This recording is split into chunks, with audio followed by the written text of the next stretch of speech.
Hello everyone, welcome to my channel. तो आज मैं आप सभी को बताऊंगी कि रीजनिंग का सेक्शन है वो 25 मिनट में कैसे सॉल्व करना है कंप्लीट। आरआरबी पीओ का फर्स्ट सेक्शनल टेक्स्ट बुक का। तो करते हैं स्टार्ट। तो सबसे पहले मैं बताऊंगी कि पेपर जो आएगा आपने उसको अपने सॉल्व करने की अप्रोच क्या होगी, कैसे अपन पजल्स को बनाएंगे। तो ये मेरे सामने पहली पजल आ गई थी। ये इसमें 10 बंदे थे सर्कुलर टेबल पे बैठे। तो इसमें मैंने हमेशा ये याद रखना है, कोई भी पजल हो हमेशा 2 पॉसिबिलिटी लेके ही चलनी है। अगर आपको ऐसा लग रहा है भी इसमें पर्सन विद प्रोफेशन दे रखा है तो आप, जैसे मैं चलती हूँ स्टार्टिंग से, अगर पर्सन विद प्रोफेशन दे रखा है तो मैं हमेशा स्टार्टिंग से 4 पजल लेके चलती हूँ ताकि उसको बनाने में इजी हो थोड़ा। बट इसमें जैसे ओनली पर्सन दे रखे हैं तो मैंने सिर्फ 2 ही पॉसिबिलिटी लेके चली, बंदे बिठाए 10, कैसे कैसे कुछ किया सारा कुछ।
इसके बाद अगले क्वेश्चन 5 क्वेश्चन थे मेरे पास सिलॉक्स के।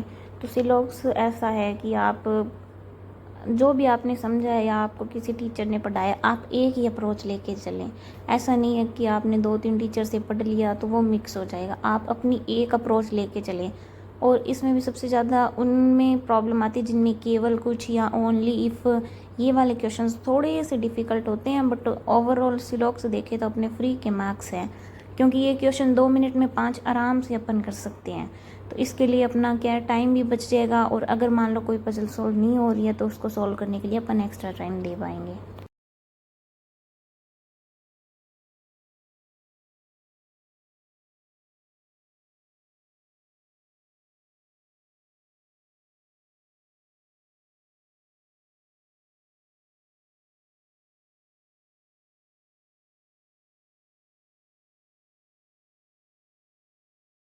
इसके बाद क्वेश्चन था मेरे पास लीनियर अरेंजमेंट का। 9 बंदे बैठे थे, नॉर्थ की साइड सबका मुंह था। इसमें क्या होता है, ये लीनियर अरेंजमेंट विद इसमें प्रोफेशन नहीं था, तो इसकी भी मैंने सिर्फ 2 ही पजल लेके चली थी, क्योंकि अगर प्रोफेशन होता तो वो उसके हिसाब से देखते हैं। बट ये मेरे हिसाब से, मेरे को जैसा पर्सनली लगता है, ये लीनियर अरेंजमेंट का जो क्वेश्चन होता है वो बहुत कम टाइम टेकिंग होता है।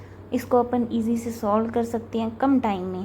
इसके 5 या 4 क्वेश्चन आते हैं तो वो अपने ईजीली गेन कर सकती हैं कि अपना अच्छे से मार्क्स स्कोर हो जाए।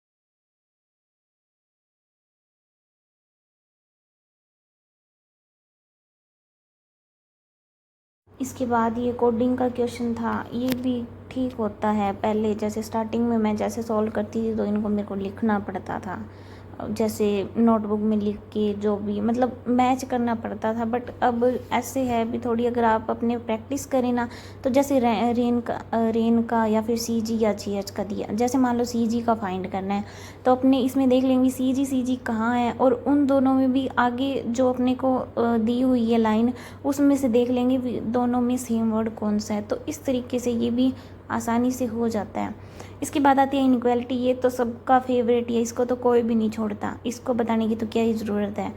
ये तो मतलब दुनिया का सबसे सौखा सवाल यही होता है रीजनिंग का। फ्री के मार्क्स, फुल फ्री के मार्क्स, अपने 1 मिनट में भी कभी तो 5 सॉल्व हो जाती है, कोई दिक्कत वाली बात नहीं। हाँ, वो भी अगर इसमें 2-3 कई बार जैसे दे देते हैं इकट्ठी कोमा लगा लगा के, तो वो थोड़ा डिफ़िकल्ट हो जाता है। बाकी ओवरऑल ये टॉपिक ईजी है।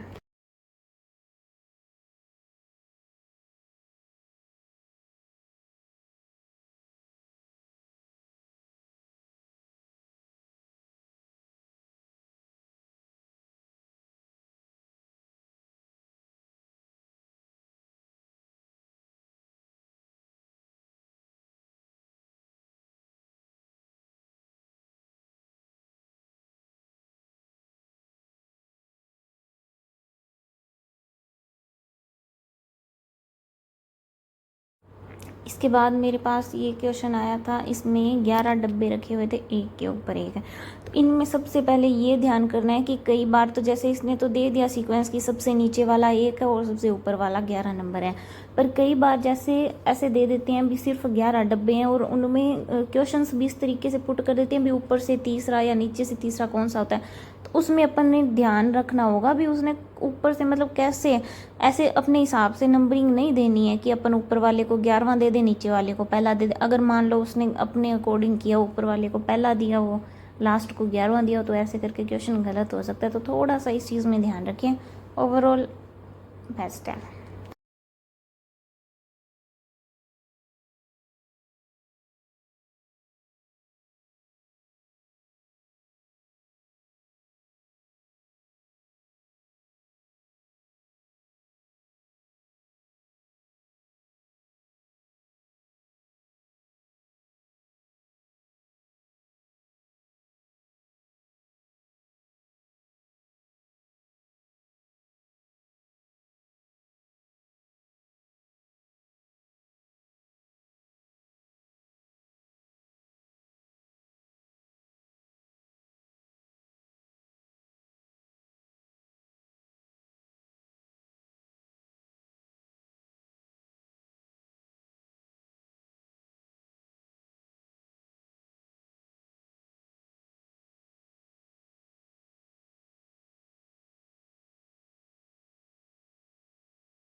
अब ये क्वेश्चन मैंने ऐसे किया था जिसमें HIJKLMN यानी कि इसमें 3 का गैप, फर्स्ट 3 इकट्ठे दे रखे थे, तो इसमें मैंने सारे करके देख लिए। तो थर्ड ऑप्शन जो था उसमें PQR आना था, S आ गया तो गलत हो गया।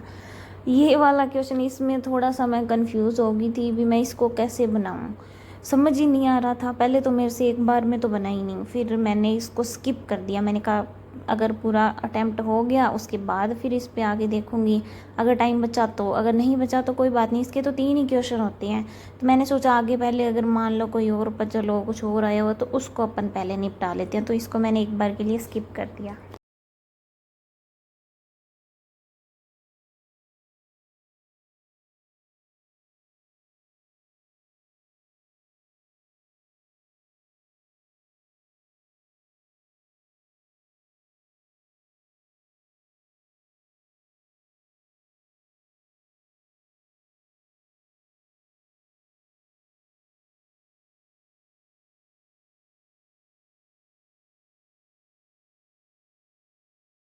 इसके बाद आती है ये अल्फ़ा न्यूमेरिक सीरीज़। सच में बताऊँ ना तो ये सीरीज़ ऐसी है जिसमें मेरे सबसे ज़्यादा गलत होते हैं। एक ये, और एक वो कोडिंग नहीं आती जिसमें 3 वर्ड्स या 3 डिजिट्स लिखी होती है, तो वो वाली।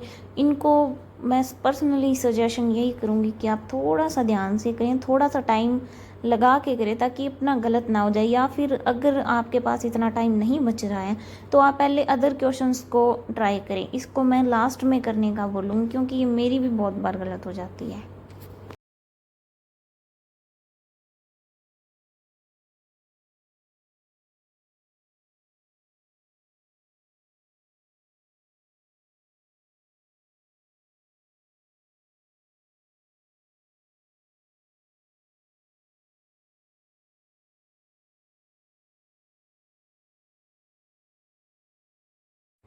ये क्वेश्चन भी थोड़ा सा डिफ़िकल्ट होता है। इसमें कई बार जैसे मेरे साथ तो ये गलती होती है, अभी मैं कई बार जैसे इन्होंने दे दिया, अभी लेफ्टिनेंट हो गया, कैप्टन हो गया, मेजर, मैं इनको इंस्ट्रक्शंस को ध्यान से नहीं पढ़ती और मैं गलत तरीके से उतार लेती हूँ पहले तो सारा, फिर मैं सोल्व कर लेती हूँ तो वो पूरा ही गलत हो जाता है। तो इसलिए इस क्वेश्चन के लिए मैं यही बोलूँगी कि इसकी इंस्ट्रक्शंस जो भी हैं पहले आप उसको अच्छी तरीके से पढ़ें, जैसे जैसे जो भी रैंक इनकी दी हुई है उनको वैसे ही रखें, तो गलती होने के चांसेस कम हो जाएंगे।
इसके बाद आता है डायरेक्शन सेंस का क्वेश्चन।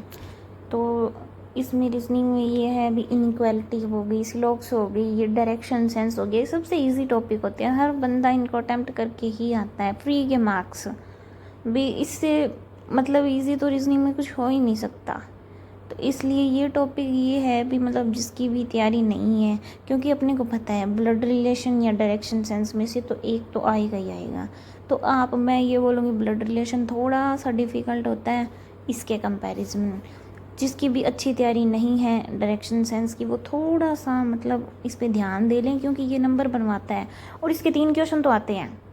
मतलब या फिर अब जैसे इसमें तो उसके ब्लड रिलेशन के भी आ गए थे ऊपर और ये भी आ गया, बट नॉर्मली जैसा मैंने एक्सपीरियंस किया है भी ये होता है, इसमें या तो ब्लड रिलेशन आता है या फिर डायरेक्शन सेंस, दोनों में से एक आता है।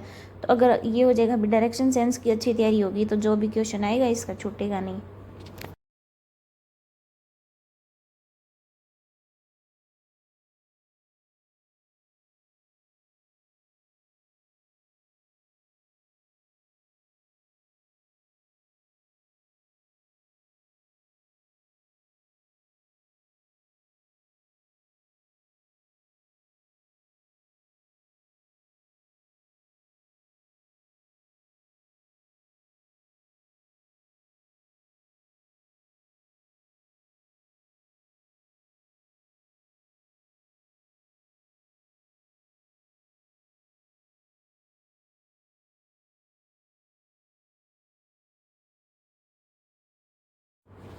मेरे पास थोड़ा सा टाइम बच गया था लास्ट में, तो मैं वापस से ब्लड रिलेशन वाले क्वेश्चंस पे आई।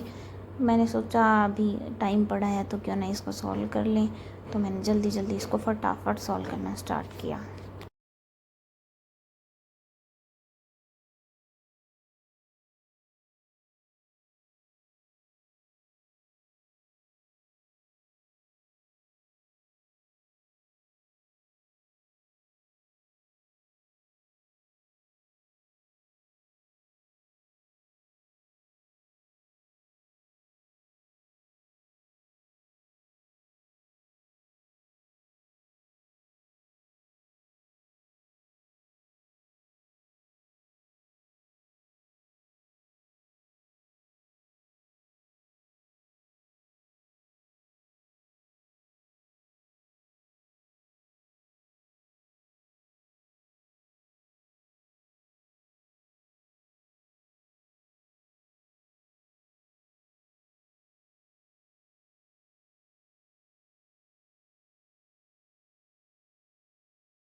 तो चलो सारे क्वेश्चन होने के बाद अब किया सबमिट, तो देखते हैं क्या होता है।